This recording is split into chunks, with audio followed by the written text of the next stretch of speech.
ya dependiendo de cuando vayáis siendo más mayores, hacéis más grandes, ¿vale?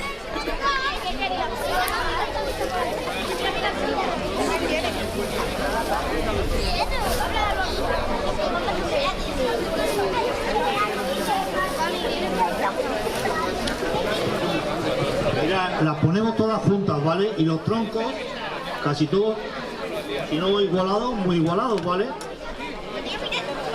Y ahora nos venimos al centro. Nos venimos al centro. Pasamos la cuerda por debajo. Y en la lazada que hemos hecho antes la pasamos la cuerda por aquí. Estas cuerdas son un poco blandas y a lo mejor se me rompen.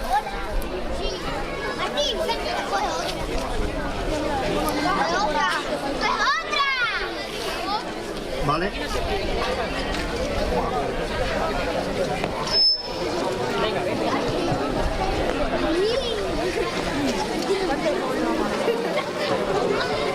Atrás. Ahora ya que eso queda muy feo, vamos a atar otra atrás y otra en el medio, ¿vale? Para que quede más bonito, mejor vestido.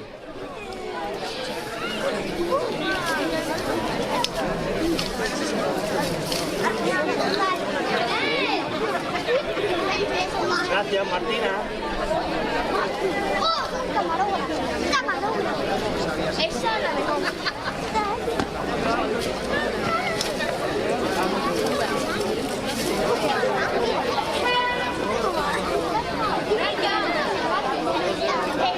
Tenéis que apretar las cuerdas mucho. Muy fuerte la lazada, ¿vale?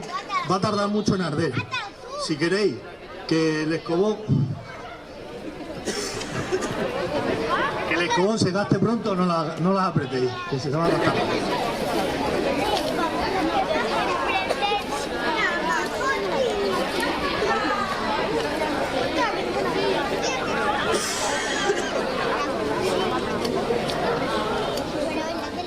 Este es el primer paso, ¿vale? Ahora ya queremos hacerle más grande. Tenemos que ir metiendo escobas entre medias las otras, enlazándolas con las que tenemos puestas, ¿vale? Y esto es el proceso.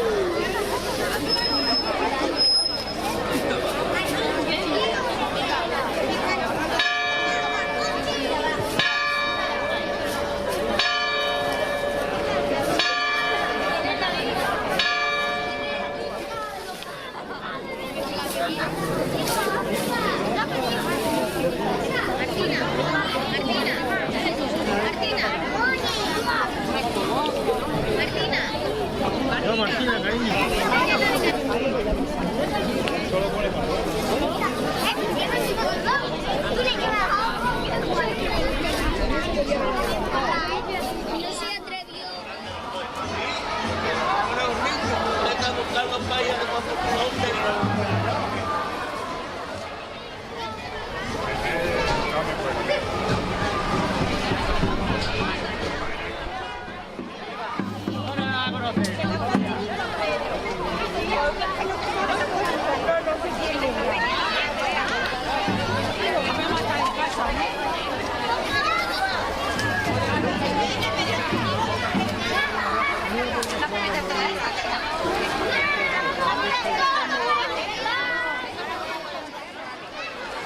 Sí,